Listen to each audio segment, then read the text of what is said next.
Politikan nga i gjithë bota qëndruan pas presidentit amerikan gjatë fjalimit të tij gjysmorësh në samitin e paqes në Gaza në Sharm el Sheikh, pas nënshkrimit marrëveshjes historike që i dha fund luftës në Lindjen e Mesme. Gjatë fjalimit zoti Trump lexoi një listë të vendeve pjesëmarrëse në samit dhe vlerësoi shumë prej tyre për punën e tyre qoftë për paqen në Lindjen e Mesme apo në konflikte të ndryshme ndërkombëtare.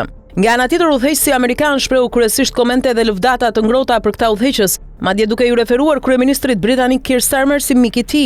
Megjithatë, zoti Trump tha gjithashtu se kishte disa krerë shtetesh që nuk i pëlqejnë fare.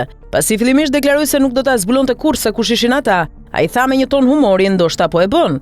Kam njohur shumë prej jush për një kohë të gjatë, ju jeni miqtë mi, jeni njerëz të mrekullueshëm. Ka disa që nuk më pëlqejnë veçanërisht, por nuk do t'ju tregoj se kush janë. Në fakt, ka disa që nuk më pëlqejnë fare, por nuk do ta dini kurrë se kush janë. Ndoshta do ta dini tani që po mendoj për këtë, tha ai me humor. Një udhëheqës që nuk mori lëvdata nga Trump ishte presidenti norvegjez. Sipas një raporti në gazetën britanike Daily Mail, pasi lexoi emrin Norvegji në listën e vendeve pjesëmarrëse në samit, Trump tha: "Kemi Norvegjin. Oh, Norvegji, çfarë ndodhi?" Vërejtja zhgënjyese ishte ndoshta një referencë për çmimin Nobel për paqen, i cili u dha udhëheqëses së opozitës venezueliane, vëre një njëjti raport. Emri i presidentit amerikan, megjithëse dominoi media në javët e fundit, nuk u përfshi në përzgjedhjen përfundimtare për çmimin Nobel të këtij viti.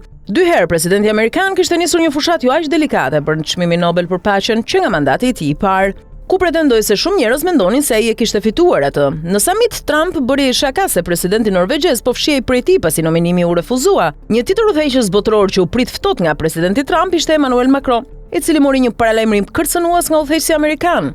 Trump e troi që presidentin francez për një shtërëngim duarsh të ngrohtë përpara se të dy të vendosnin duart në krahët e njëri tjetrit para një turme të madhe fotografësh. Përqafimi shpejt u shndërrua në diçka që i ngjante një ndeshje mundjeje, ndërsa të dy presidentët shkëmbyen disa fjalë ndërsa shtrëngonin duart e njëri tjetrit. Macron përfundimisht u çlirua nga kapja e Trumpit dhe u largua me nxitim nga skena.